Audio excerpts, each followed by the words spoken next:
Good day, guys. Hope you're doing well. We're going to get started with part 3, Micro Chapter 27. So maybe close to 45 minutes here with it today, so we can have a good send-off for the weekend before we return to main show on Monday.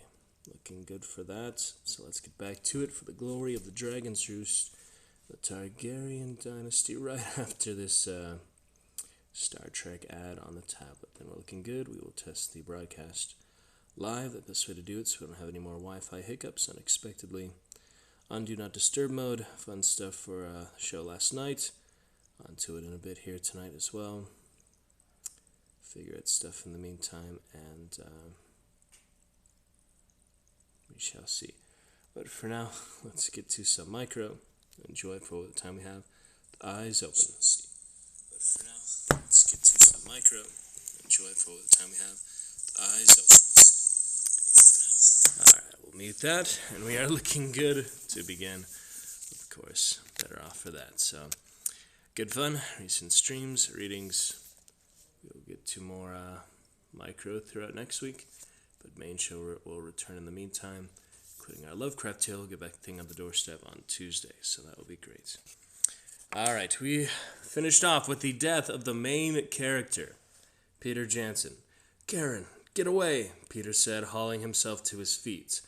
These were his last words. In the next instant, a needle flew through Peter's chest, exploding as it went. He toppled. Peter Jansen was dead before he hit the ground. So as far as we know, the main character, title character basically, is dead. See how the rest of them do. Get some justice for him, but that's quite unexpected, quite the twist. Main character's dead, the end of part 2. Now it is on to part 3. Tantalus with the dog walking away. Let's go for now. Tantalus and onward. Chapter 27. Fern Gully, 30th of October, still 12:15 p.m. So just a few minutes afterward, basically. Rick Hutter felt Karen King lift him up by his shirt, dragging him out of what he thought was a good hiding place, and heard her say, "Get up! Go!" He noticed his blowgun lying on the ground, picked it up, grabbed the dart kit, and sprinted for cover. He lost track of Karen. He had no idea where she had gone.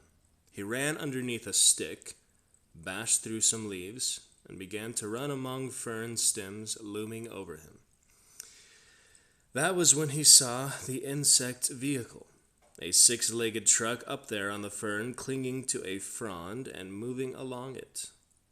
It was making a faint whine, driven by a man wearing armor. It was a man just Rick's size, a microhuman. The man seemed experienced and confident. The man stopped the vehicle, held up a strange-looking gun with a large caliber muzzle. He loaded a metal needle in the breech, took aim through a scope, and fired. The gun kicked, giving off a hiss. Rick had flung himself down behind a rock where he lay on his back, panting, while he watched the man shoot. The man seemed relaxed, comfortable with murder, Rick realized, with a hot rage welled up in him. The man had butchered Peter and Mar in cold blood. Rick was still holding the blow tube. Get off a dart at that bastard, anyway. I think Karen just saved my life. It was dumb to stay crouched like that. She pulled my ass out of a bad place. He opened his dart kit and took out a dart. Looked at it with a sense of futility. It was just a splinter with a metal point made from a dinner fork. Never get through that bastard's armor. He opened the Curare jar and jammed the tip into the sludge and twirled it, choking back a cough as an odor wafted from the jar. Put a hot load on the dart anyway. He fitted the dart into the tube and rolled over and looked out past the rock. The vehicle wasn't there. It had moved out of sight. Where? Rick crept out from behind the rock, listening, looking around. He heard a whining sound to his left, the bug truck. He got up and ran toward the sound, and when it got louder, he dove into a clump of moss and waited. The sound got closer. Carefully, he looked out of the moss. The bug truck had crawled up. The bug truck had crawled up on the moss and stopped almost directly above him. He was looking at the bottom of the truck. He couldn't see the man from there. There was another hiss. The man had fired again. Rick had no idea if anyone but himself was still alive. Karen could be dead. Erica, too. They were being slaughtered. It made him furious. It made him want to kill, even if it cost him his life. The man had stopped firing. And now the truck advanced. It came to a halt a short distance away, and he heard the man talking on a radio. "There's a female at your 3 o'clock. Bitch has a knife." Bitch. Karen. No. She was about to be shot. He started crawling frantically through the moss, then got himself wedged under a fallen leaf. He was looking right up at the man. The man wore a helmet, a breastplate, armored plates over his arms. His chin was bare neck. Rick aimed for the man's neck, tried to hit him in the jugular. He inhaled slowly, trying not to make a sound, and blew with all his might. The dart missed the man's neck, but landed in the soft flesh under his chin, and drove deep, buried up to its fluff. It had entered the man's chin just above his Adam's apple and gone upward. Rick heard a choking scream, and the man tumbled down into the vehicle, out of sight. He heard wet cough, then thrashing, thumping. The guy was seizing, flopping around like a fish inside the truck. Then silence. Rick loaded another dart into the blowgun and jumped up on the truck, ready to shoot again. He looked inside. The man lay sprawled, face cherry red, eyes popping, frothy mucus drizzling out of his mouth. Cyanide poisoning. Rick realized. Only the tail puff of the dart remained visible. A wisp of cotton stuck under the man's chin. The dart had punched vertically upward through his tongue and the roof of his mouth and pierced his brain. "That was for Peter," he said. His hands were shaking, then his whole body began to shake. He had never killed a person before, hadn't thought he was capable of it. Off to his right, he heard another hiss. Oh, fuck, not another one. He thought, another sniper out there, shooting at my friends. Get the bastard. Rick leaped from the truck and began running toward the sound, holding the loaded blowgun. As he ran, he noticed that things had gotten darker overhead, and then he saw a shadow moving in the ferns. He stopped running. Suddenly, he felt very, very small and completely powerless. He couldn't believe how big the damn thing was. Karen saw the man rise up between two fern stems. He was a small man, agile and cat-like in his movements. He wore camo armor and a glove on his right hand. His left hand was bare and was closed around the gun's trigger, and the gun was aimed at her. He was about 1 meter away. Close enough. She had drawn her knife. It was no match for the gun. She glanced around. No cover. He moved out from behind the fern stems, keeping the gun trained on her.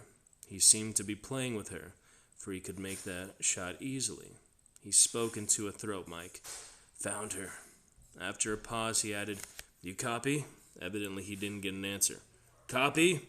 He still didn't get an answer. He stepped forward. It was then that Karen saw the shadow behind the man. At first, she didn't know what it was. She saw something brown and covered with fur, buried in a cluster of fern fronds. It moved slightly, then stopped. She thought it must be a mammal, maybe a rat, because of the brown fur and because it was really big.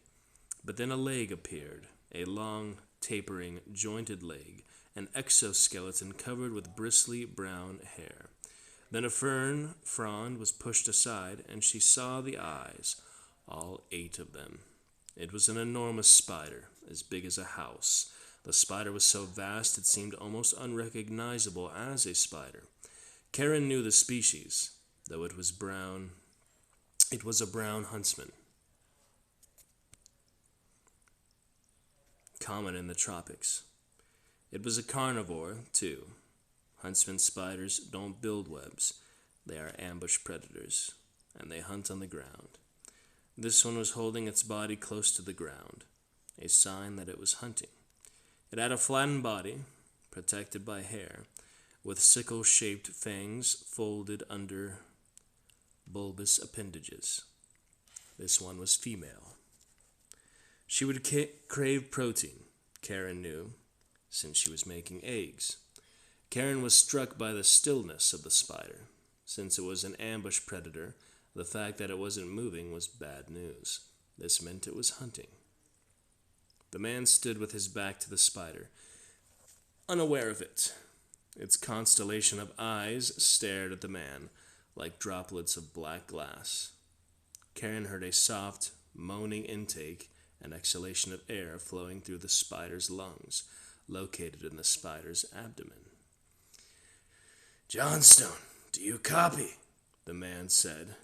He paused, listening for his partner. "What happened to your friend?" Karen whispered. "Make him talk." He just looked at her, not a chatty one.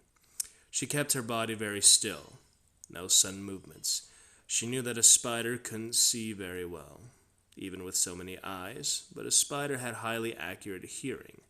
10 ears were scattered over each leg, holes in its armor that picked up sounds. 80 ears, all told, in addition. The thousands of hairs on its legs were also listening devices, vibration sensors. The hearing organs on its legs gave the spider a 3D sound image of the world. If she made any noise or vibration, the spider would form a sonic image of her, would recognize her as prey. The attack, she knew, would happen in the blink of an eye. She knelt, very slowly, and picked up a rock, raised her arm slowly. The man smiled. "Go ahead, if it makes you feel better." She threw the rock at him. It struck his breastplate and bounced off with a thump. He raised his gun at her and took aim through the scope, and chuckled just as the fangs closed around him and yanked him into the air, crushing his gun. He screamed. The spider took a few steps forward and then, surprisingly, flipped itself over on its back while Karen sprinted for safety. Lying on its back, it lifted the man into the air, sinking its fangs deeper. The razor-sharp, hollow tips punched through the man's armor and began pumping venom into him. His body swelled up as the venom pressurized it, until his armor began to make popping sounds, and blood mixed with venom began squirting out of the cracks in the armor. As the venom went to work, his spine curved backward, and his head whipped back and forth. Neurotoxins and the venom set off a firestorm in his central nervous system. He began to writhe and went into convulsions, a grand mal seizure. As he seized, his eyes rolled up into his head until only the whites showed. Then, abruptly, the whites turned hot red. Blood vessels had burst in his eyes, as they were rupturing everywhere in his body. For the venom contained digestive enzymes that liquefy flesh. Internal hemorrhages flooded the man's body until his heart stopped. The spider venom was Ebola in 30 seconds. The spider continued to pump poison into the body until the armor began to crack and split. The breastplate popped open and the man's viscera peeked out, drizzling venom. Karen had taken cover behind a fern, where she found Rick crouching, blowpipe in hand. They watched the spider process its meal. Having killed the prey while it lay on its back, the spider flipped over and stood upright on its 8 legs again, and began cutting up the prey. It gripped the man in its palps, a pair of hand-like appendages on either side of its mouth. The fangs opened like folding knives. They had serrated inner blades. The blades macerated the body, chopping it into a bloody mash of flesh, broken bones, and intestinal contents. mixed with scraps of Kevlar and pieces of plastic. Personal contents, mixed with scraps of Kevlar and pieces of plastic. Using its palps, the spider handled the meat mass deftly, molding and shaping it into a food ball, while squirting digestive fluid into the mass through the tips of its fangs. Exciting stuff, huh? Okay. It's funny to see it multiple times. The streamception always fun. Alright, just a quick little segue there. We'll pick it up. Just keep showing. Anyway, in a minute or two, the human remains had been turned into a spheroid of liquescent pap, speckled with bone fragments and shredded armor. Interesting, Karen whispered and turned to Rick. Spiders digest their food outside their bodies. I didn't know. Alright. Yeah, I'll see if they make a movie or such of this. Would be fun to be part of that. If they haven't, it is interesting. Some great descriptions of it. Very interesting. Having digested its prey, the spider placed its mouth firmly on the food ball and began sucking fluids out of the mess, while its stomach made a steady pumping noise. The eyes gleamed with a faraway expression. Karen thought, or maybe a look of satisfaction. Do we need to worry? Rick asked. Nah, she's busy. But she would get out of here, but we should get out of here before she starts hunting again. They began calling for Erica and Danny. Erica had hidden herself under a hibiscus flower, and Danny had tucked himself under a tree root. There were 4 survivors now. Rick, Karen, Erica, and Danny. They gathered themselves, put on the packs, and hurried off into the ferns, abandoning the bodies of Peter and Amar, while a sense of terrible emptiness swept over them. Amar Singh, a gentle person who loved plants, was gone. Peter Jansen, gone. It had not seemed possible that Peter could die. The loss of Peter had devastated them. He was so steady, Rick said. I really thought he could bring us through. Peter was our hope, Erica said. She began to cry. I believed he would save us, somehow. This is what I predicted, Danny said. He sat down and adjusted his arm sling. Then, with his good hand, unstuck some duct tape on his grass shoe and stuck it back in place, trying to tighten his shoe. Then he put his head down between his knees. His muffled voice rose up. The inevitable has happened. The catastrophe. We are completely, totally, utterly dead. Actually, we're still alive, Rick said. Not for long, Danny muttered. Karen said, we all had faith in Peter. He was so calm. He never lost his courage. She wiped sweat from her face and hefted her pack, adjusting it, and kept walking. Karen could hardly admit it to herself, but for the first time, she had lost her nerve entirely. She was petrified. She couldn't even see how they would ever get back to Nanajan. $29 for this book. How about that? That's cool. It's a little pricey, but still a good long novel. Back in 2008. I'm just wondering when it was published too. Doesn't say that anywhere. Yeah, a lot of novels. Oh yeah, 2011. So one of his last novels, pretty much. This was 2011. That's cool. That was his very last novel. Jurassic Park, Congo, Timeline. Yep, enjoyed those. Then you have non-fiction. Fiction. Yeah, just a quick look there. Couldn't see how they would ever get back to Nanogen. Peter was the only person who could lead us. Now we don't have a leader. Yeah, and it's clear that Drake knows we're alive and is trying to kill us, sending their hired killers to take us out, Rick said.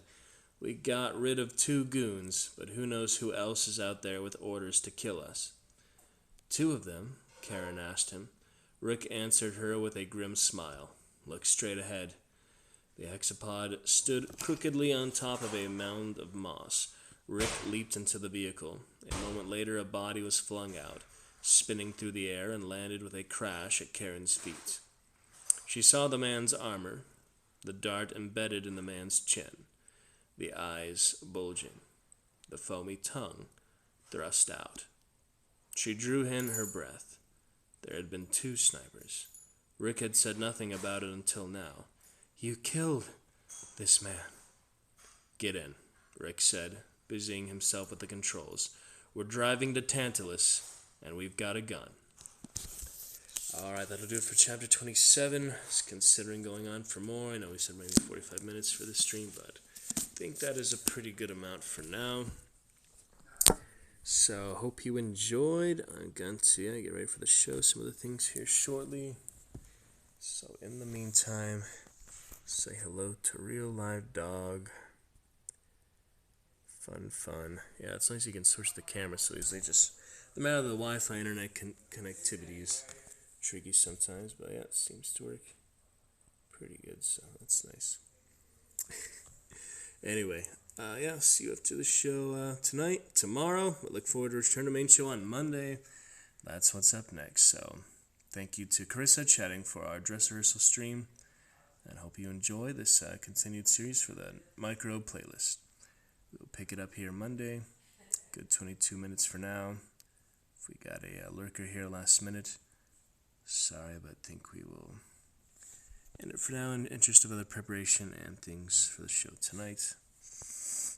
To get in the right zone and fun for that. So, get everything together. Looking good.